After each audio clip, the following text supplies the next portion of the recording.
Olá, sejam muito bem-vindos ao Miracles. Eu sou Vivian Kerlaken-Facuri e hoje a gente vai falar qual é o peso da palavra. Essa é a parte 1 dessa pregação.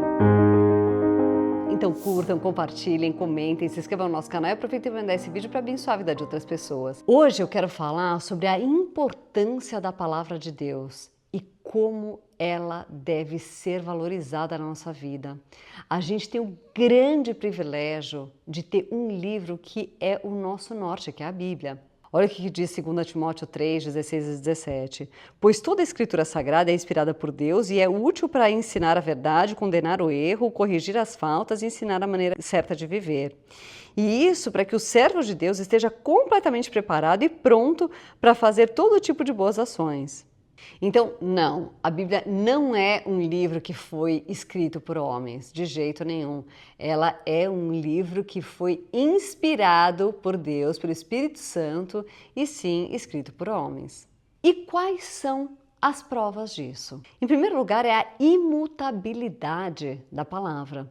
Então, os tempos passam, a cultura passa, a tecnologia avança, e a palavra continua sendo preciosa, a palavra continua sendo imutável e aquilo que está escrito é fantástico, é maravilhoso para toda a humanidade de todos os tempos. Isso já é uma coisa que é incrível, porque a tendência seria que então mudassem, né? Quem que poderia escrever algo que é assim se não fosse Deus? Então a imutabilidade da palavra é algo que realmente a gente já pode observar que não poderia ter outro que não fosse o nosso Criador para escrever. Outra coisa é a coerência. A Bíblia toda se conversa, tudo é coerente com tudo, tudo bate com tudo, nada nega nada. E como isso poderia ser uma verdade se a Bíblia foi escrita por tantas pessoas diferentes ao longo de tantos anos? Então não teria como ser assim se não fosse o próprio Deus. A coerência é algo impressionante. Não dá para ter coerência se ela está sendo escrita por tanta gente, se fossem as pessoas pensando da própria cabeça delas, se não fosse o Espírito Santo inspirando essas pessoas. E outra coisa que é impressionante é o nível de conhecimento altíssimo que já se tinha lá atrás. Hoje eu tenho estudado um pouco de neurociência, eu estou vendo que a neurociência hoje está explicando o porquê de várias coisas que Deus pediu para a gente fazer. Eles não falam que Deus pediu para a gente fazer, mas são coisas que Deus já pede para a gente fazer na Bíblia, que já pediu há milhares e milhares de anos, e a neurociência hoje está explicando o porquê que as coisas devem ser feitas assim ou assado, quais são as consequências de quem não faz as coisas que eles não sabem, mas são exatamente as coisas que Deus pede para a gente fazer. E esse nível de conhecimento só o nosso Criador poderia ter. É justamente por isso que a gente deve colocar em prática o que diz Josué 1:8. Fale sempre do que está escrito no livro da lei, estude esse livro dia e noite e se esforce para viver de acordo com tudo o que está escrito nele. Se fizer isso, tudo lhe correrá bem e você terá sucesso. E o que acontece com quem coloca isso em prática?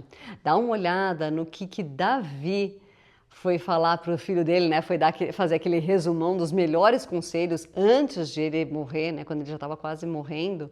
Veja o que ele falou para o filho dele, Salomão, que realmente acabou colocando, né, esses conselhos em prática e foi considerado o homem mais sábio de toda a história da humanidade.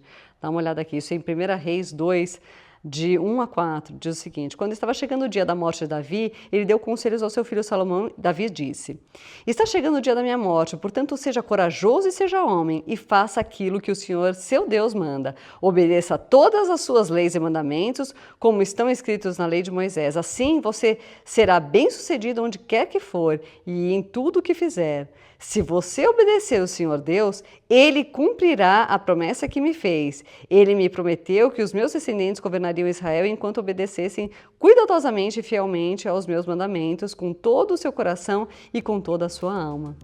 E foi o que aconteceu, ele foi considerado o homem mais sábio da humanidade.